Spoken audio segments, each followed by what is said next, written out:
আসসালামু আলাইকুম, সবাই কেমন আছেন? চলে আসলাম আমার স্বপ্নগুলোর কাছে। আজকে বয়স 9 দিন।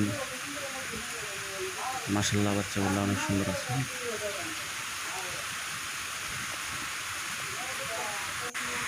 বাইরে হালকা বৃষ্টি হচ্ছে, আবহাওয়াটা মোটামুটি ঠান্ডা। মাশাল্লাহ, ওরা কি আরাম করে ঘুমাচ্ছে। আবহাওয়া ঠান্ডা থাকার কারণে বাচ্চাগুলো কত সুন্দর ঘুমাইতেছে, খুব রিল্যাক্সে আছে। দেখেন, খুব রিল্যাক্সে আছে। এখানে বাচ্চা আছে 1000। এখন পর্যন্ত সুস্থ আছে, দোয়া করবেন ইনশাল্লাহ। তাহলে পরবর্তী ভিডিওতে